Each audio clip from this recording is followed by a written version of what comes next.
السلام عليكم ورحمة الله وبركاته. دمان ومد إسلام كمال والبو أدونك كدبتين وادين السلام يا سلام كدب. halkan maanta waxaan rabaa inaan barnaamij hambalyo ah aan u hambaliyeeyo dhammaan haweenweynaha ama haweenka ummadda Soomaaliyeed ama haweenka adduunka munaasabada oo ah maalinta 8 Maarso ama maanta waa 8 Maarso waa maalinta haweenka adduunka. waxaan halkan ugu hambaliyeynayaa dhammaan haweenka adduunka, hooyooyinka, walaalaha, xaasaska, dhammaan wixii magac haween sheegto ayaan halkan ugu hambaliyeynayaa. waxaana u rajeynayaa farxad in meel walbo haween adduunka ay ka joogaan inay farxad iyo bash iyo reen inay ku noolaadaan.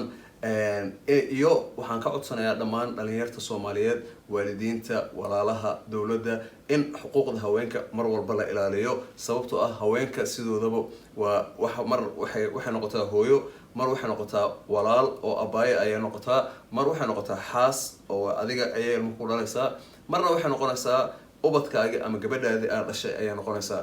markaas xuquuq weyn ayay nagu leeyihiin haweenka, khaasatan anaga maadaama aan nahay ummad Soomaaliyeed. waxaa xuquuqda weynka ay nagu leeyihiin waxa weeyaan gabdhaha Soomaaliyeed xuquuqdooda waa in la ilaaliyo. waa aragteen sanadeeda soo dhaafay gabdho dhibaato badan loo geystay, hadday noqoto kufsi, hadday noqoto dhibaato kale, hadday noqoto dhibaatooyin.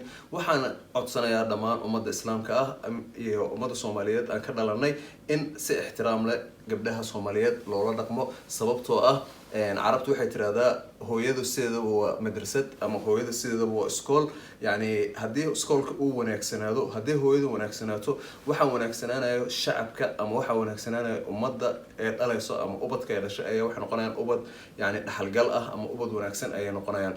markaasi walaalayaal barnaamijka aniga maanta waxaan ugu talagalay intaas kooban ayaan ugu talagalay maadaama ay tahay maalinta haweenka adduunka ah, yani gabdhaha walaalaheen ah inaan farxadda ay qaadanayaan meel walba adduunka ay ka joogaan aan la qaadana anagana.